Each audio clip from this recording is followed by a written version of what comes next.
Tudo bem com você? Seja bem-vindo e bem-vinda ao canal Vocacionados. Eu sou Marcel Farias e é um prazer ter você aqui para juntos estudarmos a Palavra de Deus.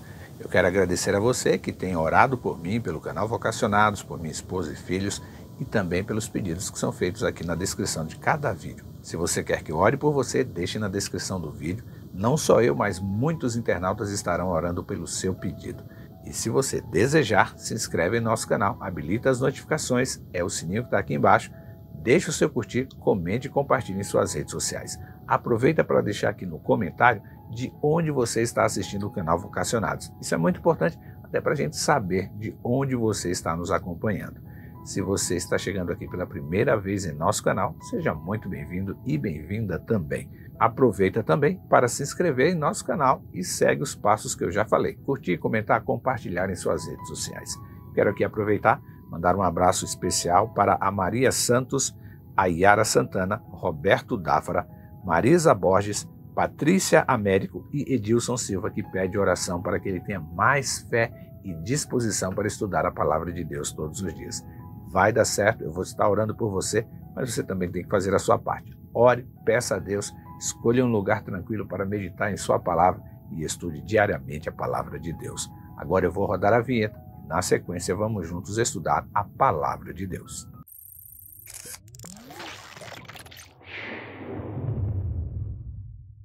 Diz a Bíblia: quem ama o dinheiro nunca terá o suficiente. Quem ama a riqueza nunca se satisfará com o que ganha. Não faz sentido viver deste modo. Eclesiastes capítulo 5, versículo 10. Este versículo já foi citado nesta temporada quando estudamos sobre fidelidade a Deus enquanto aguardamos aqui o seu retorno. Usamos o ensinamento bíblico para afirmar que quanto mais se ama o dinheiro, mais se deseja ter, presumindo assim que a grande fortuna acumulada ao longo da vida ainda não é suficiente. Hoje vamos adiante em nosso estudo, para assim buscar compreender um pouco mais sobre o real propósito de Deus para aqueles filhos que têm muito dinheiro. Já aprendemos aqui também que somos abençoados para ajudar os pequeninos filhos do Senhor, a saber, órfãos, viúvas, pobres e estrangeiros. Mas deixa eu fazer uma pergunta para você. E quando a missão de abençoar o próximo já foi realizada com louvor e a aproximação da morte passa a ser a única certeza aqui nesta terra, como devemos nos portar diante daqueles que ainda sofrem com as dificuldades financeiras? Como conciliar, dividir as bênçãos com os filhos e netos e também com os necessitados? Mas o ato de ajudar os órfãos, viúvas, pobres e estrangeiros, talvez o último antes da chegada da morte, não pode se transformar na tentativa de comprar de Deus a salvação por meio das obras. Esse não pode ser o sentimento que nos motivará a agir para dividir os bens com quem necessita.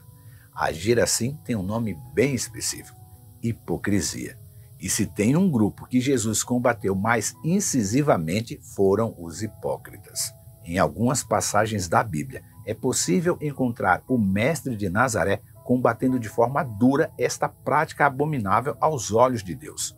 Para este grupo, Jesus dirigia palavras de repreensão para que eles pudessem assim acordar para a vida miserável que estavam vivendo, pois nem eram frios nem quentes, como pede lá em Apocalipse 3, versículo 15 e 16. Para este grupo, certa vez Jesus falou: ai de vocês, mestres da lei e fariseus, hipócritas, vocês são como sepulcro caiados, bonitos por fora, mas por dentro estão cheios de ossos e de todo tipo de imundície.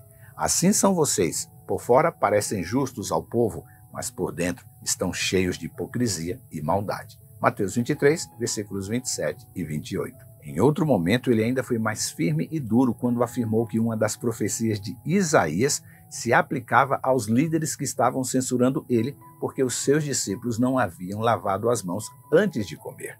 Aquele grupo de homens havia feito uma viagem de Jerusalém até Genezaré para encontrar algo que Jesus e seus discípulos pudessem estar fazendo contrário à tradição deles.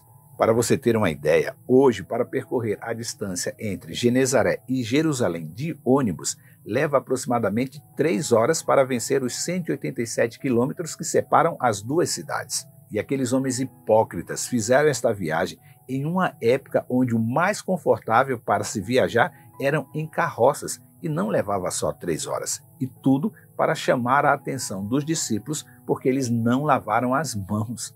Eles deveriam ter muito tempo livre.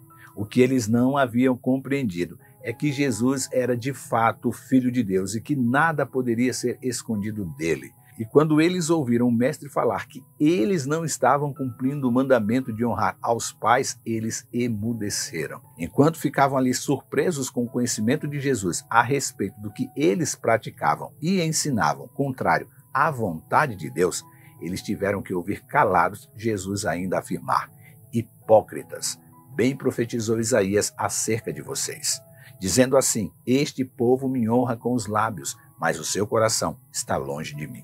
Em vão me adora e os seus ensinamentos não passam de regras ensinadas por homens. Mateus 15, versículos 7 a 9. Depois daquele encontro, no máximo eles ficaram escandalizados, é o que diz Mateus lá no capítulo 5, versículo 12. Mas isso não preocupava a Jesus, pois ele seguia ensinando os seus discípulos a terem cuidado com o fermento dos fariseus, que é a hipocrisia. Lucas 2, versículo 1. Por isso, se o crente acredita que deve juntar bens para distribuir aos pobres apenas quando se aproximar da morte, é preciso ficar claro que agir assim é levar uma vida de hipocrisia. E por que hipocrisia? Mentalize o seguinte quadro comigo. Eu ou você alcançamos o ápice na carreira profissional aos 45 anos e a nossa remuneração anual passa dos R$200.000, o que nos permite, assim, organizar as nossas finanças e fazer aplicações que nos renderão mais dividendos ao longo dos anos, o que vai nos assegurar uma estabilidade nos anos em que não teremos mais forças para trabalhar. Mas, em algum momento, é dito que se conhece alguém que está precisando de um socorro financeiro e que essa ajuda deve vir como fundo perdido. Você sabe o que significa o termo fundo perdido para a economia? É aquele dinheiro que precisa ser usado, mas que não terá volta. Por exemplo, fazer uma transposição do Rio São Francisco, casas populares, entre outros. Voltemos então para o nosso quadro mental. O pedido de ajuda é feito a você ou a mim. Ao sabermos que será uma ajuda em dinheiro a fundo perdido, logo racionalizamos. Se o dinheiro for tirado da aplicação neste exato momento, será perdido assim toda a sua rentabilidade pelas taxas que serão cobradas por conta da antecipação do investimento. Como então eu poderei ficar sem os rendimentos deste mês? É neste momento que você ou eu iremos dizer que não há o que fazer para ajudar aquela urgência de um pequenino do Senhor. E encerramos a conversa com a seguinte frase: no final do período de carência do meu investimento, eu vou poder ajudar. Sejamos sinceros, é assim que muitas vezes agimos no nosso dia a dia, quando não nos colocamos na pele do pequenino do Senhor, que não pode contar com os R$1.320 de um salário mínimo por mês. Enquanto a cada mês eu e você temos na conta mais de R$15.000 neste quadro que estamos pintando. Fora os valores que os dividendos das aplicações renderão a cada mês. Viver uma realidade como essa que acabamos de mentalizar e se negar a ajudar órfãos, viúvas, pobres e estrangeiros é deixar de fazer a caridade a quem precisa. Viver assim é ser avarento, é ser hipócrita. Essa é a verdade. E há muitos crentes que ganham mais do que R$15.000 por mês. E não adianta querer compensar todos os momentos que negamos a ajuda com a proximidade da morte. Não estaremos, pois o Senhor colocou à nossa frente filhinhos que necessitavam da nossa ajuda e das bênçãos do Senhor, e nós as negamos. Deus, ao chamar Abraão para sair de Ur dos Caldeus, ele disse: farei de você uma grande nação, o abençoarei e o tornarei famoso, e você será uma bênção para os outros. Gênesis 12, versículo 2. Se cremos que somos descendentes do patriarca Abraão, o que de fato somos, essa missão também é nossa. Sair da zona do conforto para ir onde estão aqueles que precisam ser abençoados por Deus, por meio das nossas ações de graça e dos nossos recursos. É preciso sair agora da zona de conforto para ir onde estão aqueles que precisam ser abençoados por Deus, por meio das nossas ações de graça e dos nossos recursos. E eu vou repetir agora o versículo com o qual começamos o estudo de hoje. Quem ama o dinheiro nunca terá o suficiente. Quem ama a riqueza nunca se satisfará com o que ganha. Não faz sentido viver deste modo. A mensagem ficou clara? Chega de amar o dinheiro e os bens. Não faz sentido viver deste modo. Chega de sermos hipócritas. Por este motivo, a cada momento que Deus enviar os seus pequeninos com necessidades diversas até nós, Não devemos nos furtar de usar os recursos financeiros que temos em mãos para os abençoar. Não devemos esperar para fazer a nossa parte amanhã, quando ela deve ser feita hoje. Não devemos partir para a ação apenas ao sentir o frio da morte se aproximar. Chega de amar o dinheiro. Paulo, falando deste tema, escreveu: ensina aos ricos deste mundo que não se orgulhe e nem confie em seu dinheiro, que é incerto. Sua confiança deve estar em Deus, que provê ricamente tudo o que necessitamos para nossa satisfação. 1 Timóteo, capítulo 6, versículo 17. A escritora americana Ellen White, quando inspirada por Deus, afirmou: vi que muitos sonegam a causa de Deus enquanto estão vivos, acalmando a consciência com a ideia de que serão caridosos na morte. Dificilmente ousam exercer sua fé e confiança em Deus para dar qualquer coisa enquanto vivem. Mas essa caridade no leito de morte não é o que Cristo exige dos seus seguidores. Ela não pode desculpar o egoísmo da vida deles. Os que se apegam às suas propriedades até o último momento entregam-nas à morte em vez de fazê-lo para a causa. Os prejuízos ocorrem continuamente. Bancos vão à falência e as propriedades vão sendo perdidas de muitas maneiras. Muitos se propõem a fazer algo, mas adiam o assunto. E Satanás entra em ação para que de modo algum os meios sejam postos no tesouro. Perdem-se assim antes de voltar para Deus. E Satanás se alegra com isso.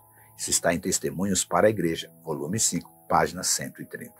Hoje devemos buscar a direção de Deus para nos ensinar como devemos agir e cuidar dos órfãos, viúvas, pobres e estrangeiros durante toda a vida, e não apenas com o aproximar da morte. Agora, que tal fazermos os mesmos 2 pedidos que Salomão fez a Deus em sua oração? Primeiro, ele diz: ajuda-me a ficar longe da falsidade e da mentira. E segundo, não me des nem pobreza nem riqueza, dá-me apenas o que for necessário. Provérbios 30, versículo 8. Pense nisso, leia sua Bíblia e que Deus nos abençoe.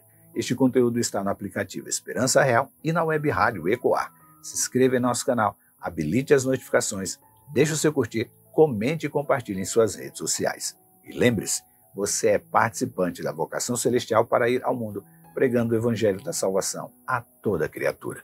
Que Deus te abençoe e até amanhã.